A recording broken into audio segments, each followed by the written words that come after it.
This is going to be a response to the Puppy Turtles video called Creatards Say the Darnedest Things Part 9.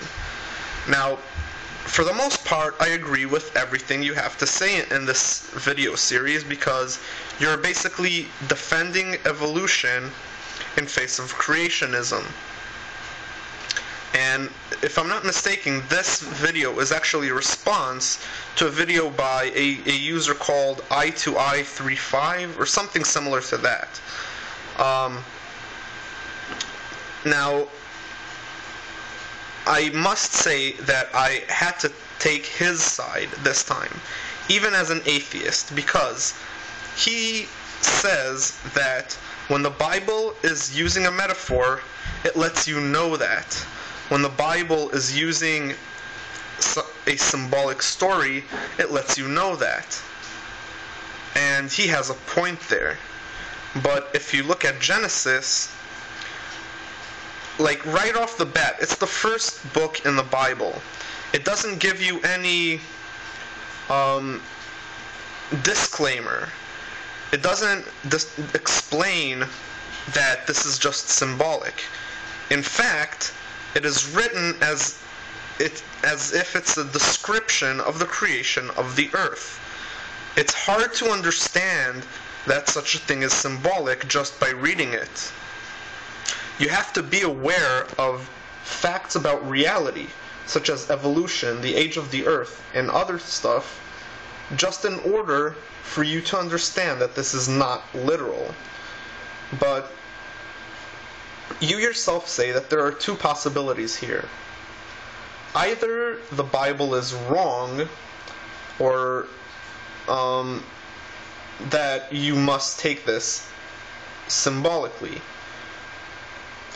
But what is it trying to represent? What is the moral of this symbol? I mean, it is written in a very descriptive way.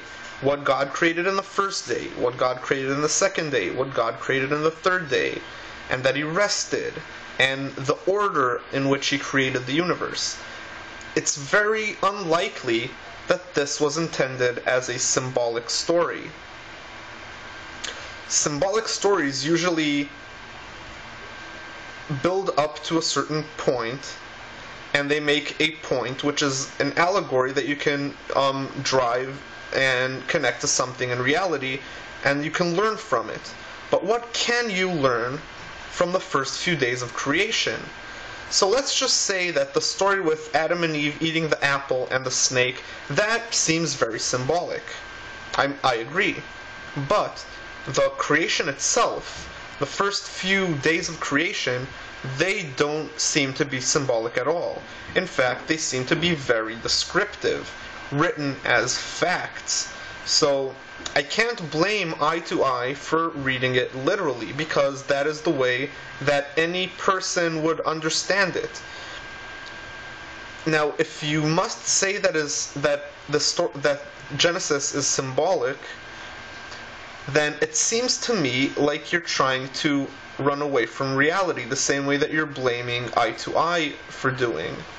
Because I understand, and I actually think that your approach is a lot smarter, because obviously it's demonstrably wrong. Genesis is wrong on many, many, many levels. But as long as you don't actually know what you're supposed to learn from Genesis, how can you say it's symbolic? Now, I would like you to please explain to me what are the first few days of creation trying to teach us?